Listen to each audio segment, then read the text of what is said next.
أعوذ بالله من الشيطان الرجيم. بسم الله الرحمن الرحيم. يا أيها المزمل قم الليل إلا قليلا نصفه أو انقص منه قليلا أو زد عليه ورتل القرآن ترتيلا إنا سنلقي عليك قولا ثقيلا إن ناشئة الليل هي أشد وطئا وأقوم قيلا إن لك في النهار سبحا طويلا واذكر اسم ربك وتبتل إليه تبتيلا رب المشرق والمغرب لا إله إلا هو فاتخذه وكيلا واصبر على ما يقولون واهجرهم هجرا جميلا وذرني والمكذبين أولي النعمة ومهلهم قليلا إن لدينا أنكالا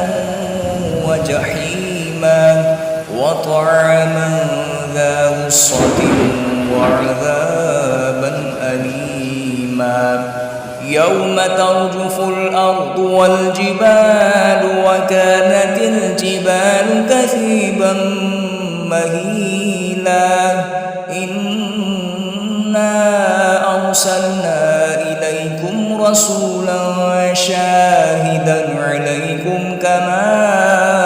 أرسلنا إلى فرعون رسولا فعصى فرعون الرسول فأخذناه أخذا وبيلا فكيف تتقون إن كفرتم يوما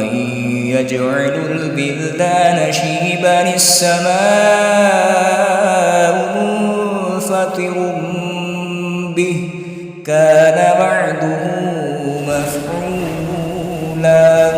إن هذه تذكرة فمن شاء اتخذ إلى ربه سبيلا إن ربك يعلم أنك تقوم أدنى من ثلثي الليل ونصفه وثلثه وطائفة من الذين معك والله يقدر الليل والنهار علم أن لن تحصوه فتاب عليكم فاقرؤوا ما تيسر من القرآن علم أن سيكون منكم مرضى وآخرون يضربون في الأرض يبتغون من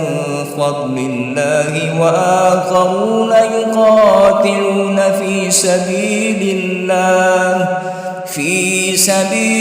الله فاقرؤوا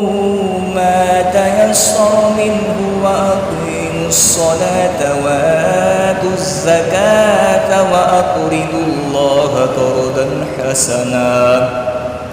وما تقدموا لأنفسكم من خير تجدوه عند الله هو خيرا